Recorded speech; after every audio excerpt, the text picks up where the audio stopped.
اور یہ وہ رسم تھی جو کفار کی طرف سے، مشرکین کی طرف سے عرب کے اندر ایک معاشرے کے طور پر ایک بری بیڈ ایک رسم کے طور پر مشہور تھی کہ کوئی عورت فوت ہو جائے، کسی عورت کا شوہر فوت ہو جائے. آج بھی جو ہے نا بعض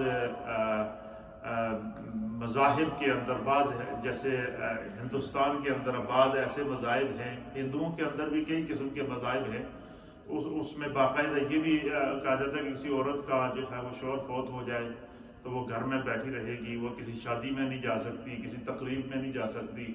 تو اس طرح کی وہ رسومات جاہلانہ قسم کی آج کے معاشرے کے اندر بھی پائی جاتی ہے. تو نبی اکرم صلی اللہ علیہ وسلم کے دور کے اندر کفار اور مشرکین کسی عورت کا شوہر فوت ہو جائے یا کسی کو طلاق ہو جائے تو اس کو برا سمجھا جاتا تھا. تو نبی پاک صلی اللہ علیہ وسلم نے سب سے پہلے ام المومنین سیدہ عائشہ سیدہ خدیجہ الکبریٰ رضی اللہ تعالیٰ عنہا سے نکاح فرمایا. تو حضرت خدیجہ الکبریٰ کی حضور علیہ الصلوۃ والسلام کے نکاح میں آنے سے پہلے آپ کے 2 شوہر تھے، فوت ہو چکے تھے.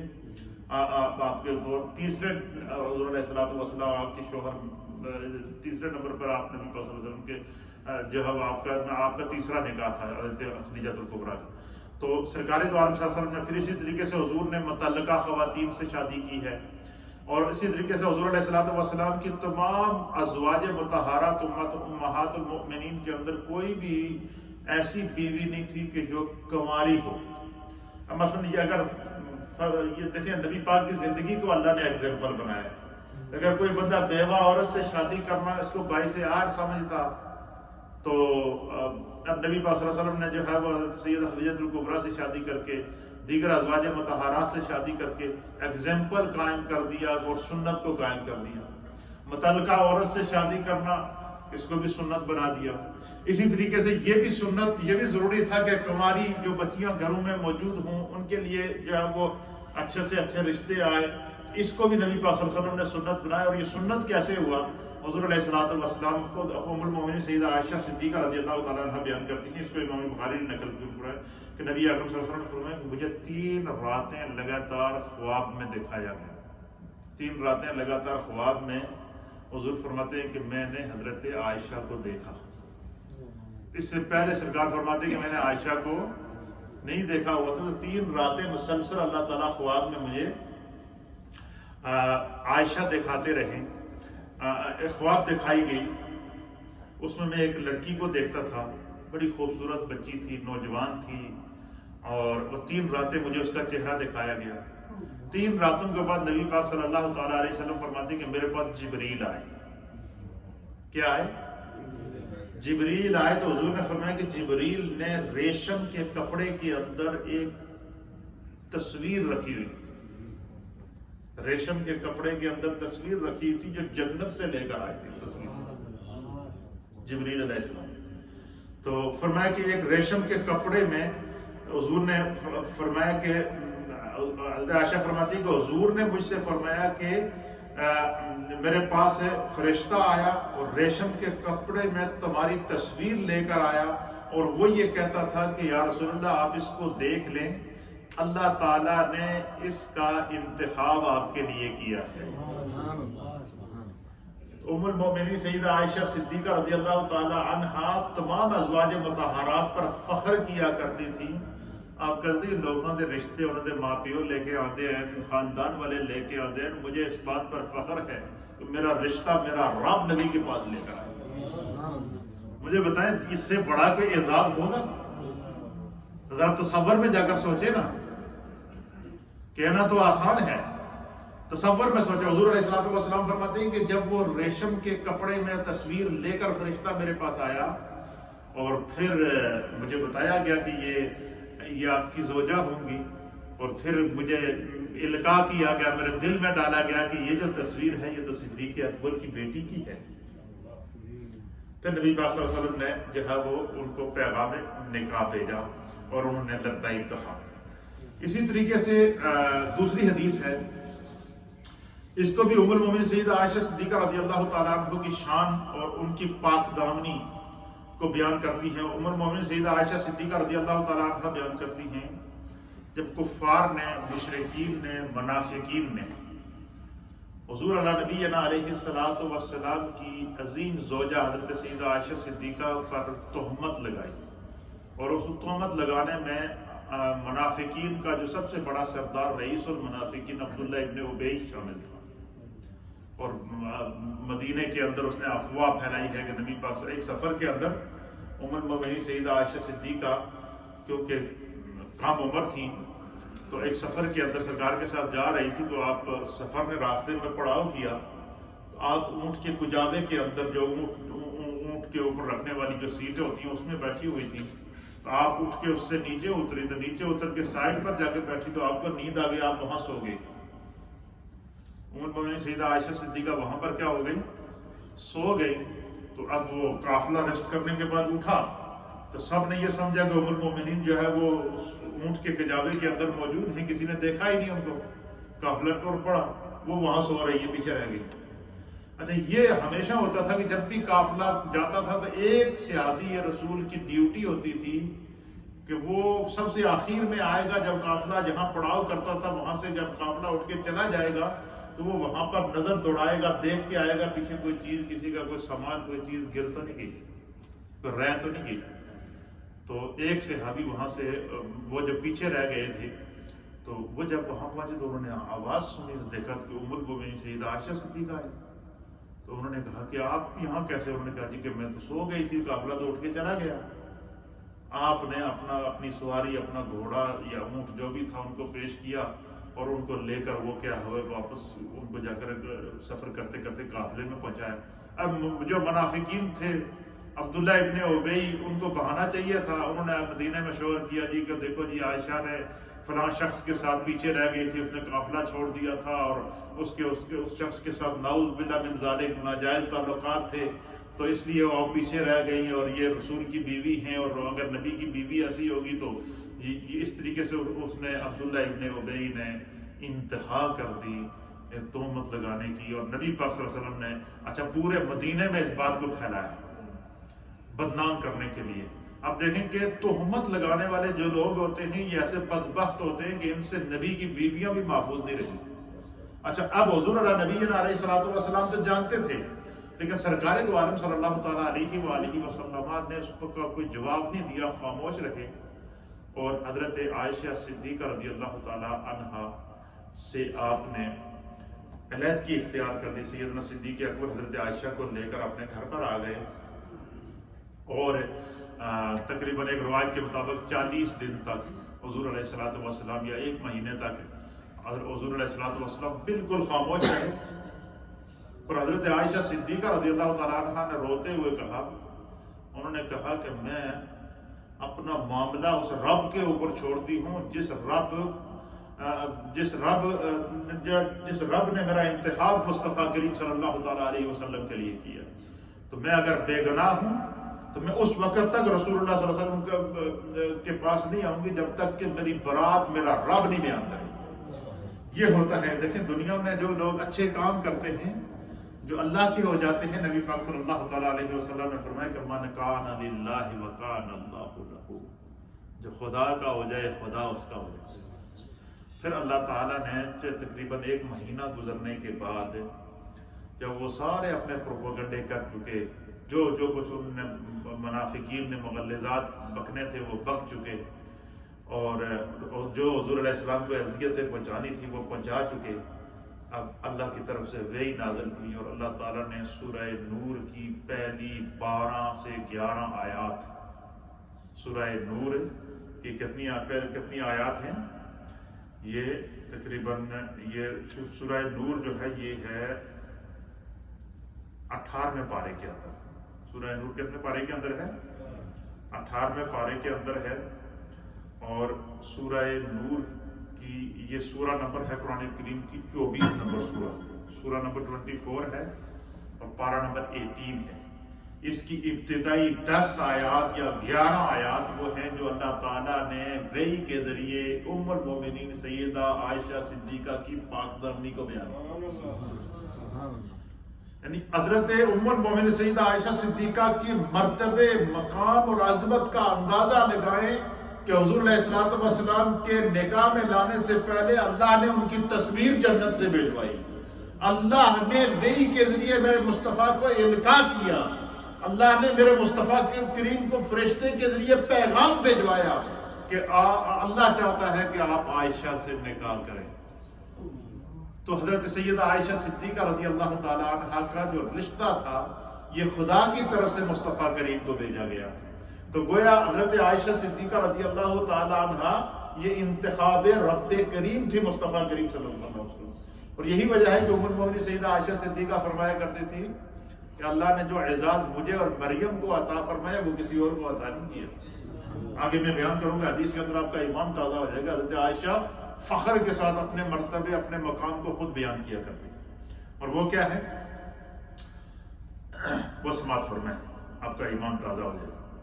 یہ حدیث ہے، اس حدیث کو الطبقات الکبریٰ کے اندر یہ حدیث موجود ہے، تاریخ دمشق میں علامہ ابن عساکر نے اس کو نقل کیا ہے، اسی طریقے سے الاصابہ کے اندر یہ حدیث موجود ہے، اسد الغابہ کے اندر یہ حدیث موجود ہے، الاستیعاب کے اندر جلد نمبر 4 کی اور صفحہ نمبر 439 پر یہ حدیث موجود ہے، اور اس حدیث کی راویہ خود ام المؤمنین سیدہ عائشہ صدیقہ۔ آپ کیا بیان کرتی ہیں؟ آپ فرماتی ہیں کہ اللہ تعالیٰ نے مجھے 7 ایسی صفات عطا فرمائی ہیں۔ ام المؤمنین ایسی دیکھیں ہماری مائیں ہیں، ایسی وہ امہات المؤمنین ہیں کہ خدا نے ان کو کیسی عزت کیسی پاک دامنی عطا فرمائی تھی۔ آپ فرماتی ہیں کہ اللہ تعالیٰ نے مجھے 7 ایسی صفات عطا فرمائی ہیں جو حضرت مریم بنت عمران کے سوائے دنیا میں کسی عورت کو عطا نہیں تھی۔ حضرت مریم کون تھی؟ حضرت عیسیٰ علیہ السلام کی والدہ ماجدہ۔ تو ام المؤمنین سیدہ عائشہ صدیقہ کہتی کہ اللہ تعالیٰ نے 7 مینوں ایسی خصوصیات عطا کی ہیں، 7 ایسے کمالات اللہ نے مجھے عطا کیے ہیں، 7 ایسی عظمتیں اللہ نے مجھے عطا کی ہیں جو حضرت مریم اور میرے سوا دنیا میں کسی اور عورت کے حصے میں آئی ہی نہیں ہے۔ کتنا بڑا اعزاز ہے۔ پھر انہوں نے ان 7 چیزوں کو بیان کیا۔ یہ 7 چیزیں میں آج آپ کے سامنے بیان کر دیتا ہوں۔ جتنی ہماری مائیں بہنیں گھروں میں مجھے سن رہی ہیں ان کو غور سے سنیے گا کہ دیکھیں اگر پاک دامن عورت ہو تو اس کی عظمت کی گواہی خدا دیتا ہے، اس کی عزت اللہ رکھتا ہے۔ جو عزت دار خاتون کسی کے گھر میں موجود ہو، ماں کی صورت میں موجود ہو، بیوی کی صورت میں موجود ہو، بیٹی کی صورت میں موجود ہو، جو اپنی اور اپنے گھر کی اور اپنے شوہر کی عزت کی حفاظت کرتی ہے، خدا اس کی حفاظت کرتا ہے، اور وہ اللہ کی پروٹیکشن کے اندر آ جاتی ہے، اور اس کی مثال ہمارے سامنے سیدہ عائشہ صدیقہ کی زندگی ہے۔ کیا ہے؟ آپ فرماتی ہیں کہ اللہ تعالیٰ نے 7 ایسی صفات اور کمالات عطا کیے ہیں جو مریم حضرت مریم کے علاوہ کسی اور دنیا کی عورت کے حصے میں نہیں آئی۔ آپ فرماتی ہیں کہ سب سے پہلی صفات کیا جو اللہ نے مجھے عطا فرمائی ہے جو کسی روئے زمین کی عورت کے حصے میں نہ آئی؟ کہتی ہیں کہ فرشتہ میری تصویر لے کر اللہ کی طرف سے نبی پاک کی بارگاہ میں نازل ہوا۔ یہ پہلی اللہ تعالیٰ نے مجھ پر کرم کیا کہ میری تصویر جنت سے فرشتہ لے کر آیا۔ تو اسی طریقے سے ایک بات اور بھی ثابت ہوئی کہ مثلا جیسے ہمارے یہاں بعض لوگ رشتہ کرتے ہیں، جیسے ہم یہاں یو کے میں رہتے ہیں، ہم اپنے کسی بچے کا رشتہ پاکستان میں یا اپنے خاندان سے کریں تو ہم لڑکی کی یا لڑکے کی تصویر منگاتے ہیں، تو وہ اگر اس تصویر کو دیکھنے کے لیے ماں باپ یا لڑکا یا لڑکی اس کو دیکھنے کے لیے اگر وہ وہاں ایک ملک کے اندر نہیں ہے تو اس کو دیکھنے کے لیے وہ کوئی تصویر وغیرہ منگائیں تو اس کی جواز کی صورت موجود ہے، اور اس کے لیے یہ حدیث اس کی اثر ہے۔ آپ فرماتی ہیں کہ پہلی خصوصیت کیا ہے کہ میری تصویر فرشتہ جنت سے لے کر نبی پاک کی بارگاہ میں، کہتی ہیں یہ وہ سعادت ہے۔ ام المؤمنین کہتی ہیں جو روئے زمین کی میرے علاوہ کسی عورت کے حصے میں نہیں ہے۔ دوسری چیز کیا کہتی ہیں؟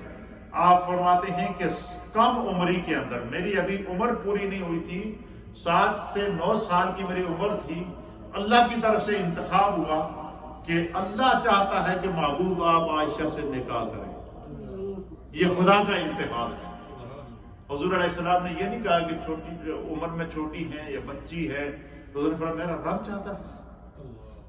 آپ نے فرمایا اللہ یہ چاہتا ہے، فرشتے کی جانب سے یہ پیغام ہے کہ خدا چاہتا ہے کہ آپ عائشہ سے، لیکن آج کل جو لوگ کچھ ایسے بدبخت قسم کے لوگ ہیں جو اپنے آپ کو مسلمان کہتے ہیں اور وہ سیدہ عائشہ صدیقہ رضی اللہ تعالی عنہا کی طرف تہمت کے کلمات پڑھاتے ہیں، ان بدبختوں کو یہ معلوم ہونا چاہیے کہ سیدہ عائشہ نے اپنی مرضی سے حضور سے نکاح نہیں کیا، نہ رسول اللہ نے اپنی مرضی سے عائشہ سے نکاح کیا۔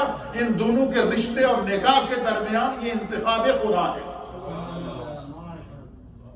اللہ کا انتخاب ہے، خدا جسے چاہے جب چاہے اس کا انتخاب کر لے۔ اللہ نے حضرت عائشہ کہتی ہے کہ اللہ نے میری تصویر جنت سے بھیجی، تصویر بعد میں آئی، اس سے پہلے 3 دن تک حضور فرماتے ہیں اللہ خواب میں مجھے عائشہ کو دکھاتا رہا۔ کیا مقام ہے، کیا عزت ہے، کیا عظمت ہے۔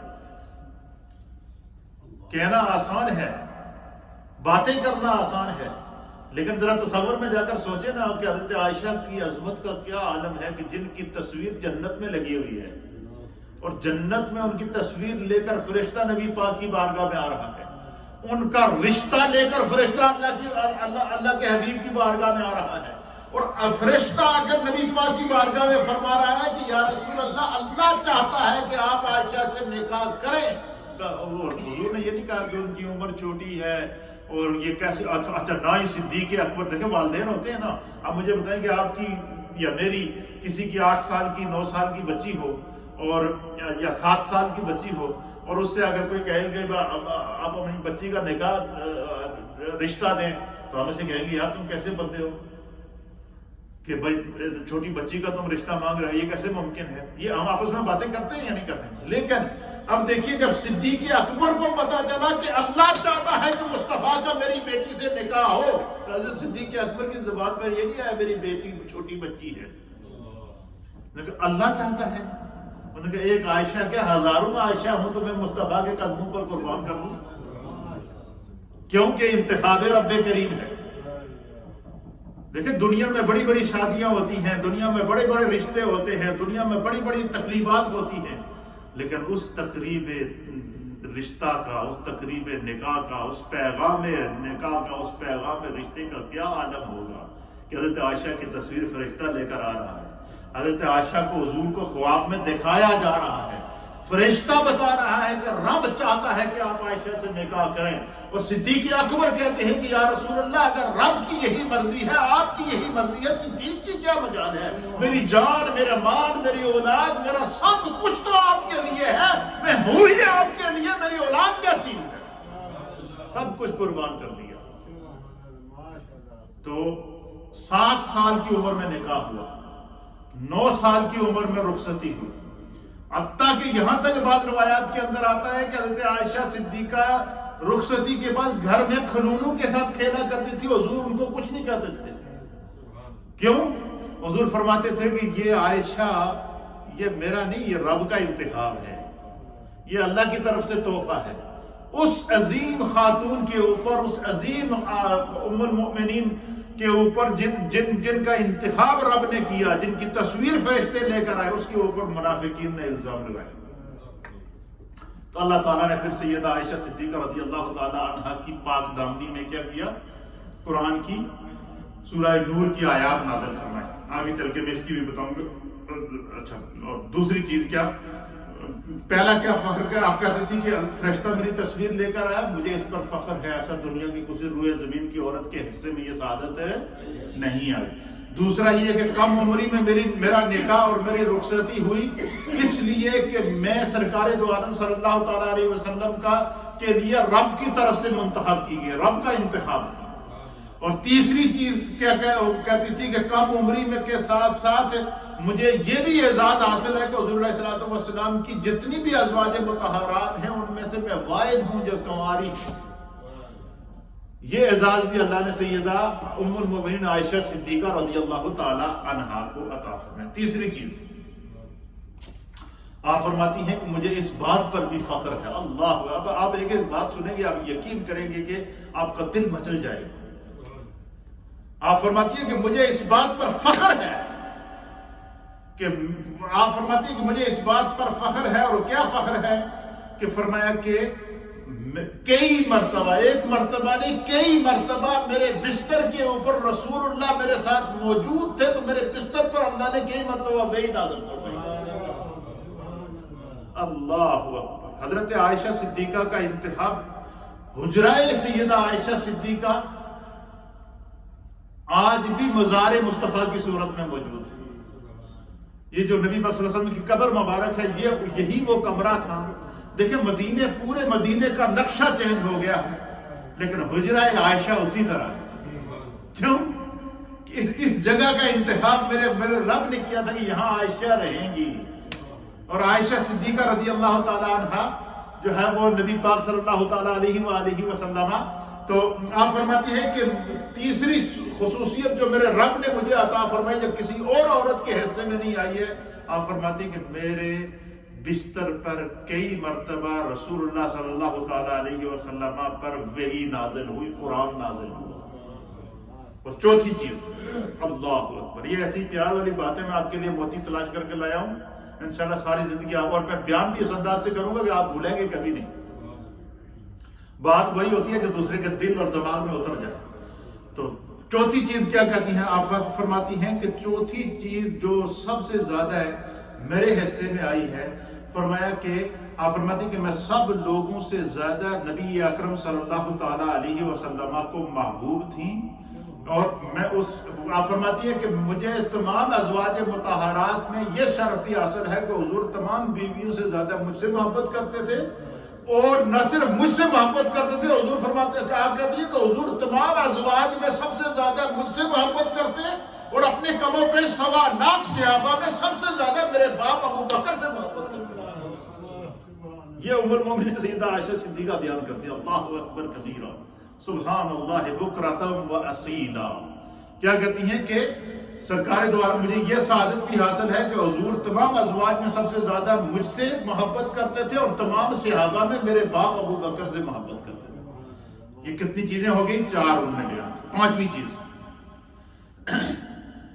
کہتی ہیں کہ میرے متعلق قرآن مجید میں ان امور میں آیات نازل ہوئی ہیں جن امور میں نبی پاک کی امت ہلاک ہو رہی تھی۔ اللہ اکبر، یہ ذرا بڑی گہری بات ہے۔ آپ فرماتی ہیں کہ یہ مجھے سعادت نبی پاک کی ازواج میں سے سب سے پر روئے زمین کی عورتوں میں سے سب سے زیادہ یہ سعادت مجھے نصیب ہوئی ہے کہ وہ مرض، جس مرض کی وجہ سے روئے زمین کی عورتیں ہلاک ہو رہی تھی، کیا کسی نے کسی کے اوپر تہمت لگا دی، فلاں عورت فلاں مرد کے ساتھ چل رہی تھی جی، فلاں عورت کو فلاں کے ساتھ دیکھا گیا جی، بدنام کر دیا، نہ ادھر کی رہی نہ ادھر کی رہی۔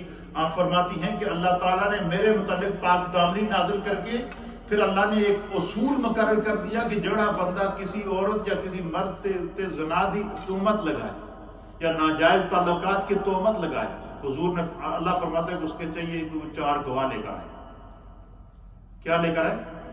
اگر وہ 4 گواہ لے کر آئے، وہ تہمت کو ثابت کرے گا تو پھر حد لگے گی، اور اگر تہمت کو ثابت نہ کر دیا گیا تو اس پر مفتری کی حد لگائی جائے گی، تہمت لگانے والے کو 80 کوڑے مارے جائیں گے، تہمت لگانے والے کو 80 کوڑے مارے جائیں گے۔ تو ام المومنین سیدہ عائشہ صدیقہ کہتی ہیں کہ 5ویں خصوصیت کیا ہے جو میرے رب نے مجھے عطا فرمائی کہ میرے متعلق قرآن مجید میں جو آیات نازل ہوئی ہیں یہ وہ امور تھے کہ جن کے بارے میں اللہ تعالیٰ نے جن کے بارے میں عورتیں ہلاک ہو رہی تھی، امت ہلاک ہو رہی تھی، اللہ تعالیٰ نے میری وجہ سے امت کی بے گناہ عورتوں کو جن پر تہمتیں لگتی تھی ان کی عزتوں کو محفوظ کر دیا۔ اور صرف یہی وجہ ہے کہ نبی اکرم صلی اللہ تعالیٰ علیہ وسلم نے فرمایا کہ اپنی عورتوں کو سورہ نور پڑھنا سکھاؤ۔ اپنی عورتوں کو، جتنی میری مائیں بہنیں سن رہی ہیں، سورہ نور کو تلاوت، خالی تلاوت ہی نہ کریں، سورہ نور کا ترجمہ پڑھیں، سورہ نور کی تفسیر پڑھیں، اور تاکہ اس کے اندر عورتوں کے مسائل، تہمت، زنا، اس کا عذاب، اور ناجائز تعلقات اور اس کا عذاب، اور زنا کی تہمت لگانے والوں کی سزائیں، اور جو شادی شدہ اگر بندہ زنا کرے گا تو اس کی سزا کیا ہے، شادی شدہ عورت اگر کسی زنا کے کام کے اندر پائی جائے گی تو اس کی سزا کیا ہے، یہ سارے احکام اللہ نے سورہ نور کے اندر بیان فرمائے ہیں۔ اس لیے حضور نے فرمایا کہ اپنی عورتوں کو سورہ نور پڑھنا، اس کی تعلیم دو۔ تو 5 چیزیں ہوں گی۔ چھٹی چیز کیا تھی؟ آپ فرماتے ہیں چھٹی اہم فضیلت یہ ہے کہ میں نے جبریل علیہ السلام کو دیکھا جو میرے علاوہ کسی اور نے نہیں دیکھا۔ آپ فرماتی ہیں کہ میں نے ایک تو میرے بستر پر وحی نازل ہوئی اور میں نے جبریل کا دیدار کیا ہے۔ حضرت ام المؤمنین سیدہ عائشہ صدیقہ کہتی ہیں کہ میں نے جبریل کا دیدار کیا، میں نے جبریل کو دیکھا ہے۔ اور پھر کیا فرماتی ہیں کہ اور ساتویں چیز کیا ہے؟ آپ فرماتی ہیں کہ مجھے یہ بھی شرف ملا ہے کہ حضور علیہ السلام کی جو روح مبارک تھی وہ میرے حجرے میں قبض ہوئی۔ حضور نے اس دنیا کو جب الوداع کہا تو آپ میرے حجرے کے اندر موجود تھے، میرے حجرے میں سرکار دو عالم صلی اللہ تعالیٰ علیہ وآلہ وسلم کی روح مبارک قبض کی گئی، اور اس وقت میرے اور فرشتے کے علاوہ کوئی اور قریب موجود نہیں تھا۔ کہتے ہیں کہ میں نے اسرائیل کو بھی دیکھا ہے، میں نے جبریل علیہ السلام کو بھی دیکھا ہے، اور جب حضور علیہ السلام کی روح قبض ہو رہی تھی تو آپ فرماتی کمرے کے اندر ایک میں تھی اور ایک روح قبض کرنے والا فرشتہ تھا۔ اللہ اکبر۔ اور پھر کہتی ہیں کہ یہ وہ 7 چیزیں، یہ وہ 7 خصوصیات ہیں جو ام المؤمنین سیدہ عائشہ صدیقہ کہتی ہیں کہ اللہ نے روح زمین کی کسی خاتون کو کے حصے میں یہ نہیں آئی ہیں، یہ میرے حصے میں آئی ہیں، یا مریم بنت عمران حضرت سیدہ مریم کے حصے میں آئی ہیں۔ یہ سیدہ عائشہ صدیقہ رضی اللہ تعالیٰ عنہ کا عظمت اور مقام اور مرتبہ ہے۔ حضرت سیدہ عائشہ صدیقہ رضی اللہ تعالیٰ عنہ 17 رمضان المبارک سن 58 ہجری، 17 رمضان سن 58 ہجری 58 ہجری کو آپ کا انتقال ہوا۔ منگل کا دن تھا، اور جس وقت آپ کا انتقال ہوا آپ نے پہلے عشاء کی نماز پڑھی، عشاء کی نماز پڑھنے کے بعد اس کو مکمل کیا، مکمل کرنے کے بعد وطر ادا کیے، وطر ادا کرنے کے بعد آپ کی روح قبض ہو گئی۔ یعنی جس دن سیدہ عائشہ صدیقہ رضی اللہ تعالی عنہا کا انتقال ہوا اس دن کی بھی کوئی نماز ان کے ذمہ باقی نہیں تھی، وہ نماز بھی ادا کی جو حدود شریعہ ہے ان کے علاوہ جو اللہ تعالیٰ نے آپ کو مقام اور مرتبہ دیا۔ تو آپ کی نماز جنازہ حضرت سیدنا ابو ہریرہ رضی اللہ تعالیٰ عنہ صحابی رسول نے پڑھی۔ حضرت ابو ہریرہ نے آپ کی نماز جنازہ پڑھائی ہے۔ اور حضرت سالم کہتے ہیں کہ نبی پاک کے صحابہ میں ہم نے آپ کہتے ہیں کہ ہم نے نبی پاک صلی اللہ علیہ وسلم کے صحابہ کے میں خلفائے راشدین کا دور بھی دیکھا، بڑے بڑے صحابہ کے ادوار دیکھے، اور تمام صحابہ اکرام دنیا سے تشریف لے جاتے رہے، لیکن آپ فرماتے ہیں کہ نبی پاک کے صحابہ میں سب سے بڑا جنازہ اگر کسی کا تھا تو وہ ام المؤمنین سیدہ عائشہ صدیقہ تھا، سب سے بڑا جنازہ آپ کا تھا۔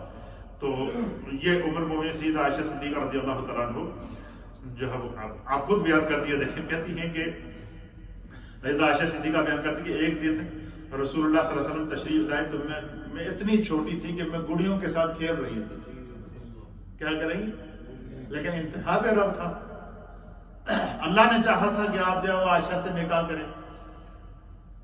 جب خدا کی مرضی کے آگے پھر کسی دوسرے کی بات نہیں چلے گی، نہ مانی جائے گی، تو اس لیے جو لوگ تہمت لگاتے ہیں ان کو پتہ ہونا چاہیے کہ عبداللہ ابن ابی نے اگر حضرت عائشہ پر تہمت لگائی ہے تو وہ ساری زندگی کے لیے رئیس المنافقین بن گیا۔ تو جو آج کے دور کے اندر اپنے آپ کو بڑے جو ہے وہ مذہبی رہنما اور لیڈر کہتے ہیں اور اپنے آپ کو ایک طبقے کا امام کہتے ہیں، اور وہ اگر سیدہ عائشہ صدیقہ کی شان میں گستاخی کریں گے تو یاد رکھیں کہ ان کا انجام وہی ہوگا جو عبداللہ ابن ابی کا ہوگا، وہ منافقین کے ساتھ اٹھائے جائیں گے، ان کا نبی کی امت سے کوئی تعلق نہیں ہے۔ کہ جس کی پاک دامنی کو میرا رب بیان کر دے دنیا میں کون ایسا انسان ہے جو ہے وہ اس کی ایسی ہمت ہو بیان کرے۔ آپ فرماتے ہیں کہ میں اتنی لاشعوری کی عمر میں تھی، بچی تھی، حضور علیہ السلام اللہ کی مرضی تھی، بس حضور علیہ السلام نکاح کر کے 7 سال کی عمر میں نکاح کیا، 9 سال کی عمر میں رخصتی کر کے آگر گھر میں چھوڑ دیا، کھیلتی رہو عائشہ تو رب کا انتخاب ہے، میرے رب کی مرضی ہے۔ تو آپ کہتے ہیں ایک دفعہ حضور علیہ السلام تشریف لائے تو ام المؤمنین کہتی ہے کہ میں گڑیوں کے ساتھ کھیل رہی تھی، آپ نے پوچھا عائشہ یہ کیا ہے؟ تو میں نے کہا یہ حضرت سلیمان علیہ السلام کا گھوڑا ہے۔ کیا ہے؟ جیسے بچی سے پوچھا نا بچیاں کھیل رہی ہوں تو ان سے پوچھیں کہ یہ کیا کر رہی ہے تو بچیوں تو کہتی ہیں کہ میں نے کہا کہ یہ حضرت سلیمان علیہ السلام کا گھوڑا ہے۔ تو سرکار دو عالم صلی اللہ علیہ وسلم مسکرا دی، آپ مسکرائے حضرت عائشہ کی بات سن. پھر دوسری چوتھی حدیث سماعت فرمائے. حضرت عائشہ صدیقہ رضی اللہ تعالیٰ عنہ بیان کرتی ہیں کہ میرے پاس رسول اللہ صلی اللہ علیہ وسلم تشریف لائے اور کہا کہ میں تمہارے سامنے ایک چیز پیش کرتا ہوں، تم اس میں اجلت نہ کرنا، حتیٰ کہ اپنے والدین سے مشورہ کر لینا، کیونکہ آپ کو خواب معلوم تھا اور میرے والدین سے علیحدگی میں مشورہ نہیں دیں گے. تو میں نے پوچھا کہ کیا چیز ہے؟ تو آپ نے قرآن حکیم فرقان مجید کی سورۃ الاحزاب کی آیات پڑھ کر پڑھی کہ اے نبی کی بیویوں سے کہہ دو کہ تم دنیاوی زندگی کی زیب و زینت کو چاہتی ہو، آؤ میں تمہیں سامان نفع اچھی طرح سے رخصت کر دوں. تو اللہ تعالیٰ نے پھر نبی اکرم صلی اللہ علیہ وسلم کے ازواج کے لیے احکام نازل فرمائے، پردے کے احکام نازل فرمائے. پھر سب سے بڑی بات، اس پر بات ختم کرتے ہیں. میں نے آپ کی خدمت میں حضرت خدیجہ الکبریٰ رضی اللہ تعالیٰ عنہ کا واقعہ بیان کیا تھا کہ جب حضرت جبریل نے اگر پر مارا غار حرا پر، وہاں سے پانی نکلا تو جبریل نے کیا تھا؟ وضو کیا اور حضور سے عرض کیا کہ جس طرح میں وضو کر رہا ہوں اللہ چاہتا ہے کہ آپ اس طرح جب بھی کوئی عبادت کریں تو آپ اس طرح وضو کریں، تو آپ اس طرح وضو کریں. حضور وہ وضو کر کے گھر آئے تو ام المومنین سیدہ خدیجہ الکبریٰ نے کہا کہ جس طرح رب نے آپ کو وضو کرایا اس طرح آپ مجھے وضو کرائیں. سب سے پہلے حضور نے وضو کس کو کرایا؟ پھر اسی طریقے سے نبی پاک صلی اللہ علیہ وسلم ایک سفر میں جا رہے تھے تو اس سفر کے اندر حضرت عائشہ صدیقہ بھی موجود تھی. آپ اونٹ کے اوپر بیٹھی تھی تو آپ کے گلے کے اندر چاندی کا ہار تھا. کیا تھا؟ وہ ہار آپ کے گلے سے ٹوٹا اور گر گیا اونٹ کے کجاوے سے نیچے گرا. نیچے جب ہار نیچے گرا اس کے اوپر اونٹنی بیٹھ گئی. اب قافلہ ایک جگہ رکا ہوا تھا، عصر کا ٹائم ہونے والا تھا. تو حضرت عائشہ کہتی کہ میں نے ہاتھ مار کے دیکھا تو وہ ہار نہیں ہے. تو میں نے عرض کیا کہ یا رسول اللہ وہ ہار گم ہو گیا. حضور علیہ الصلوۃ والسلام نے قافلہ روک دیا. تمام صحابہ سے کہا کہ عائشہ کا ہار تلاش کرو. کہتے ہیں کہ انہوں نے تمام جگہ ہار تلاش کیا، نہیں عصر کا ٹائم جا رہا ہے اور جس جگہ ہم نے پڑاؤ کیا تھا وہاں پر پانی بھی نہیں تھا. تو حضرت ابوبکر صدیق رضی اللہ تعالیٰ عنہ حضرت عائشہ کے پاس آئے تو ان کو کہا کہ تمہاری وجہ سے دیکھو پورا قافلہ رکا ہوا ہے تو تھوڑا سا ہوش کر کے چلا کر. جیسے ایک باپ اپنی اولاد کو سمجھاتا ہے کہ تھوڑا سا آپ ہوش کر کے جو ہے وہ چیزیں رکھا کریں سامنے. تو پتہ نہیں کہاں ہار نہیں. حضور نے فرمایا کہ اس وقت تک یہ قافلہ یہاں سے نہیں اٹھے گا جب تک کہ ہار نہیں ملے گا. اچھا ہار تلاش کرتے رہے، ہار نہیں مل رہا ہے. پھر صحابہ نے عرض کیا یا رسول اللہ ہار تو ہم تلاش کر رہے ہیں لیکن سورج غروب ہو رہا ہے، مغرب عصر کی نماز جانے والی اور پانی نہیں ہے ہمارے پاس، اب ہم کیا کریں؟ اب جبریل علیہ الصلوۃ والسلام نازل ہوئے اور جبریل آیت تیمم لے کر آئے. کیا کیا؟ آیت تیمم لے کر آئے کہ اے محبوب جب اگر آپ کو پانی نہ ملے تو آپ کیا کریں؟ تیمم کریں. تو جب آیت تیمم لے کر آئے تو حضور علیہ الصلوۃ والسلام نے صحابہ سے کہا کہ سارے تیمم کرو اور پھر عصر کی نماز پڑھ دی. تیمم کیا. تیمم کرنے کے بعد نماز عصر ادا کی. نماز عصر ادا کر کے فارغ ہوئے تو جب اونٹنی کھڑی ہوئی تو اس کے نیچے ہار پڑا ہوا تھا. تو یہ اللہ کی ہم پر رحمت ہے. دیکھیں اگر پانی نہ ملے تو تیمم کرو. یہ تحفہ بھی اللہ تعالیٰ نے ام المومنین سیدہ عائشہ صدیقہ کے توسل سے نبی کی امت کو عطا فرمایا. گویا جس طرح سیدہ عائشہ صدیقہ کی پاک دامنی کو میرے رب نے بیان کیا ہے، اسی طرح عائشہ صدیقہ رضی اللہ تعالیٰ عنہ کے ذریعے اللہ نے تیمم کی آیت نازل کر کے نبی کی پوری امت کو پاک کر دیا. سیدہ عائشہ صدیقہ رضی اللہ تعالیٰ عنہ، یہ جو آیت تیمم ہے یہ بھی حضرت عائشہ صدیقہ رضی اللہ تعالیٰ عنہ کا امت پر کرم اور رحمت ہے. جب تک امت جو ہے وہ تیمم کر کے نماز پڑھتی رہے گی سیدہ عائشہ صدیقہ کے درجات بلند ہوتے رہے گی. اللہ تعالیٰ ہمیں دین کو سمجھنے کی توفیق عطا فرمائے. یہ کتنی یعنی مبارک قسم کی احادیث ہیں جب ہم پڑھتے ہیں. تو اب یہ چند دو باتیں اور یاد رکھ لیں. چونکہ اب ذکر آ گیا سورہ نور کا تو میں اس کی 2-4 فضیلتیں آپ کی خدمت میں پیش کر دیتا ہوں کہ حضرت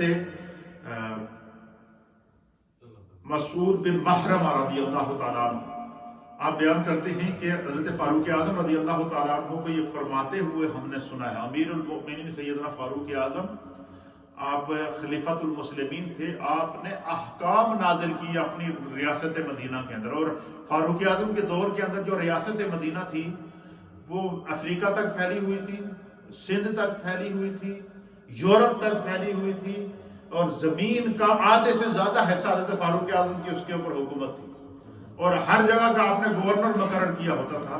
تو حضرت اور فاروق اعظم نے اپنے دور خلافت میں یہ احکام تمام گورنرز کو, تمام روئے زمین کے گورنرز کو, یہ جو ریاست مدینہ کے گورنرز تھے ان کو احکام نازل فرمائے. آپ نے فرمایا کہ سورہ بقرہ, سورہ نساء, سورہ مائدہ, سورہ حج اور سورہ نور کا علم خود بھی حاصل کرو اور لوگوں کو بھی بتاؤ اور اس کی تبلیغ کرو لوگوں کو. کیوں؟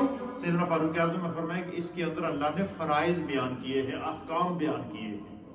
دین کے جتنے بھی فرائض اور احکام ہیں, وضو کیسے کرے, غسل کیسے کرے, زکوٰۃ کیسے ادا کرے, نماز کیسے ادا کرے, حج کیسے کرے, فرمایا ان صورتوں کے اندر اللہ نے احکام بیان فرمائے ہیں. آپ نے فرمایا کہ ان صورتوں کو پڑھا کرو. پھر دوسری روایت کے اندر آتا ہے, حضرت مجاہد بیان کرتے ہیں کہ نبی اکرم صلی اللہ تعالیٰ علیہ وآلہ وسلم نے فرمایا کہ مردوں کو سورہ مائدہ کا علم حاصل کرنا چاہیے. مردوں کو چاہیے کہ وہ سورہ مائدہ پڑھیں, اس کی تعلیم حاصل کریں, اور عورتوں کو چاہیے کہ وہ سورہ نور کی تعلیم حاصل کریں. سورہ مائدہ کے اندر مردوں کے احکام اللہ نے بیان کیا اور سورہ نور کے اندر عورتوں کے احکام اللہ نے بیان کیا. یعنی یہ دیکھیں صحابہ اکرام کے ذریعے ہمیں اللہ تعالیٰ نے ہماری زندگیوں کی حفاظت کی ہے قیامت تک کے لیے. آج تک جتنی پاک دامنی موجود ہے. اچھا, یہ جو زنا کی حرمت کی آیات ہیں, آج کا سب سے بڑا فتنہ کیا ہے آج کے دور کا؟ آج کے دور کا سب سے بڑا فتنہ کیا ٹائم ہے صاحب؟ 41. آج کے دور کا سب سے بڑا فتنہ یہ ہے کہ بے حیائی عام ہے. یہ ہے یا نہیں ہے؟ یہ بالکل میں کرنٹ ایشو پر گفتگو کر رہا ہوں. بے حیائی عام ہے, عریانی عام ہے, فحاشی عام ہے, قدم قدم پر گناہ کی دعوت دی جا رہی ہے. بندہ بچنا بھی چاہے تو جو ہے وہ شیطان اس کو اپنے حصار میں لے. اس سے بڑی کوئی آفت ہوگی؟ اس سے بڑی آفت کوئی ہوگی؟ تو آج کے دور کے اندر اچھا, اور اسی سے پھر زنا پروان چڑھتا ہے, اسی سے پھر ناجائز تعلقات پروان چڑھتے ہیں, اسی سے پھر ڈیٹنگ پروان چڑھتی ہے, اسی سے پھر لڑکے اور لڑکیاں خلوت میں جا کر تنہائی میں بغیر نکاح کے ملتے ہیں, اور پھر جو ہے وہ گناہ کی زندگی گزارتے ہیں. تو سورہ نور کے اندر اللہ تعالیٰ نے زنا کی حرمت کو نازل کیا. کیا ہے؟ زنا کی حرمت کو نازل کیا ہے, بے حیائی سے بچنے کی حرمت کو نازل کیا ہے, عریانی سے بچنے کی حرمت کو نازل کیا, فحاشی سے بچنے کی حرمت کو نازل کیا ہے, اپنے دامن کو پاک دامنی کے اندر بچا کے رکھنے کی حرمت کو بیان فرمایا ہے. تو پتہ چلا کہ مردوں اور عورتوں کی زندگی زنا سے, برے کاموں سے, بے حیائی سے, عریانی سے جو آج تک جو بچتی چلی آ رہی ہے, یہ بھی صدقہ ہے سیدہ عائشہ صدیقہ رضی اللہ تعالیٰ عنہ. کیونکہ پہلی جو آیات نازل ہوئی ہے اللہ تعالیٰ نے ساتھیوں نبی کی حضرت عائشہ پر جو تہمت لگائی گئی تھی وہ زنا کی تہمت لگائی تھی منافقین نے. تو اللہ تعالیٰ نے زنا کی حرمت کو بیان کیا, اس کی سزاؤں کو بیان کیا, اور اس کے متعلق سارے احکامات کو بیان. تو قیامت تک کے لیے نبی پاک کی امت کو جو زنا کی اور اس طرح کی بے حیائی اور عریانی اور بری باتوں کی صحبت سے جو نبی پاک کی امت کی حفاظت ہوئی ہے, یہ بھی صدقہ ہے حضرت سیدہ عائشہ صدیقہ کی پاک دامنی کا. یہ اتنا بڑا اعزاز ہے. اور نبی پاک صلی اللہ علیہ وسلم کے صحابہ میں سب سے زیادہ علم حضرت سیدہ عائشہ کو, اور صحابہ اکرام جو ہے حضرت عائشہ صدیقہ رضی اللہ تعالیٰ عنہ سے جا کر کیا کرتی تھی, تعلیم حاصل کرتے تھے, ان سے مسائل پوچھتے تھے. عورتیں آ کر آپ سے مسائل پوچھتی تھیں. سب سے زیادہ آپ سے احادیث روایات ہیں. تو یہ سیدہ عائشہ صدیقہ رضی اللہ تعالیٰ عنہ کا آج یوم ہے, اس لیے آج ہم نے ان کا ذکر کیا, اور اس کے متعلق جتنی فضائل اور مناقب کی آیات اور احادیث تھیں اس کا خلاصہ آپ کی خدمت میں پیش کیا ہے. اللہ تعالیٰ ہمیں دین کو سمجھنے کی توفیق عطا فرمائے.